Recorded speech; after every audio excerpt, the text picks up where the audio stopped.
Hello friends, ओम श्री गणेशाय नमः। आप सभी का हमारे यूट्यूब चैनल पे हार्दिक स्वागत है। आज हम आपको बताएंगे कि खर मास कब शुरू हो रहा है और उसका समापन कब होगा और खर मास में क्या कार्य किए जाने चाहिए जिससे शुभ फल प्राप्त हो और खर मास के दौरान क्या कार्य करने वर्जित होते हैं। हिंदू धर्म शास्त्रों के अनुसार जब भी सूर्य गुरु की राशि धनु या मीन राशि में प्रवेश करता है उस अवधि को खरमास या मलमास कहा जाता है। जब सूर्य धनु राशि में प्रवेश करता है तो उसे धनु संक्रांति कहा जाता है।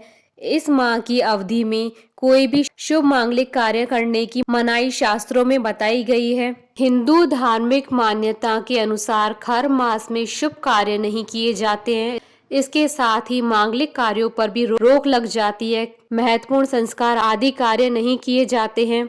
खर मास में तीर्थ यात्रा करना सबसे उत्तम माना गया है। इस बार 15 दिसंबर 2020 से खर मास का प्रारंभ हो रहा है। 15 दिसंबर 2020 मंगलवार के दिन रात्रि 9:21 से सूर्य धनु राशि में प्रवेश करेगा और उसके अगले एक महीने तक मांगलिक कार्य नहीं किए जाएंगे। इसके बाद 14 जनवरी 2021 को सुबह 8:29 पर सूर्य मकर राशि में प्रवेश करेंगे। इसके साथ ही सभी मांगलिक कार्य पुनः प्रारंभ हो जाएंगे।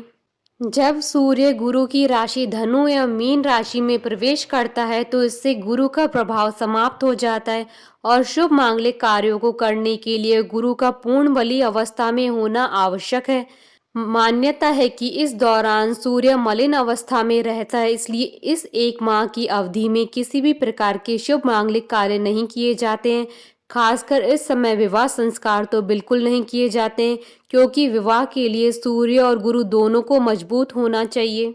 खर मास में किन कार्यों को किया जाना चाहिए और क्या कार्य नहीं किए जाने चाहिए, यह जानकर आप इस पूरे महीने का लाभ प्राप्त कर सकते हैं। तो आइए जानते हैं खर मास में क्या कार्य किए जाने चाहिए। खर मास में किसी पवित्र नदी में स्नान अवश्य करें। इसके अलावा खर मास में किसी झरने के नीचे नहाने को भी विशेष महत्व दिया जाता है। ऐसा करने से सभी प्रकार के पाप नष्ट हो जाते हैं। इस मास में पूजा, जप, तप, मंत्र जाप और ध्यान करने से इसका कई गुना फल प्राप्त होता है। खर मास में पीपल के वृक्ष की पूजा करने का विशेष महत्व है। इस मास में पीपल की पूजा करने से देवता खुश होते हैं। खर मास में सूर्योदय से पहले ही उठ जाना चाहिए और सूर्योदय के बाद तक नहीं सोना चाहिए।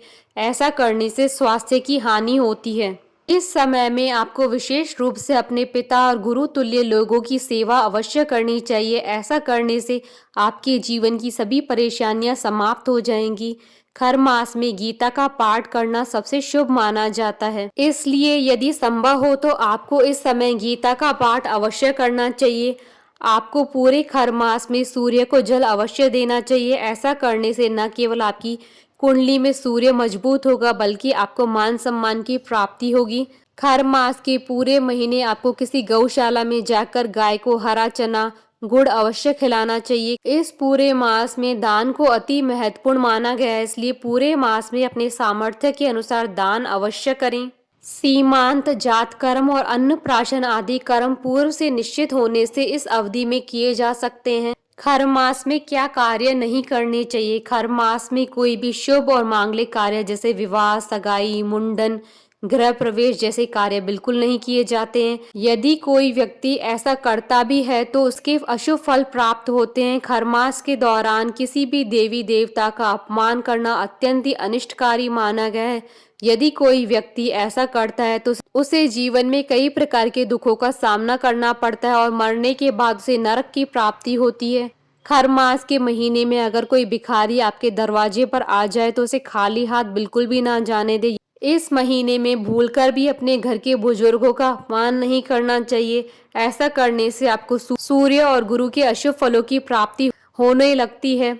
यदि आप कोई नया व्यापार आरंभ करना चाहते हैं तो आपको खर मास में अपने व्यापार का आरंभ नहीं करना चाहिए क्योंकि इस मास में किसी भी काम को शुरू करने से हानि ही होती है। खर मास के महीने में मूर्ति स्थापना भी नहीं की जाती है, इसलिए भूलकर भी आप अपने घर या किसी मंदिर में मूर्ति स्थापना बिल्कुल न करें। हर मास में कोई नई वस्तु, गाड़ी, घर, जमीन आदि बिल्कुल भी नहीं खरीदना चाहिए। यदि आप ऐसा करते हैं तो आपको इन चीज़ों का लाभ प्राप्त नहीं होगा। इस पूरे महीने में आपको भूलकर भी शराब और मांस मदिरा का सेवन नहीं करना चाहिए। यदि आप ऐसा करते हैं तो आपको अशुभ फलों की प्राप्ति होती है। यदि आप अपने घर का निर्माण कराना चाहते हैं तो आपको खरमास के समाप्त होने के बाद ही अपने घर का निर्माण कराना चाहिए। आशा करती हूँ कि आपको ये वीडियो पसंद आया होगा, तो आप इस वीडियो को अधिक से अधिक लाइक और शेयर कीजिएगा ताकि सभी भक्तों को इस वीडियो का लाभ प्राप्त हो सके। आप हमारे चैनल को सब्सक्राइब जरूर कीजिएगा अगर अब तक नहीं किया है तो, ताकि आप और हम कनेक्टेड रहें। साथ ही प्रेस करना ना भूलिएगा बेल आइकन को, जिससे नए वीडियो से रिलेटेड नोटिफिकेशन आपको तुरंत प्राप्त हो सके। ओम श्री गणेशाय नमः।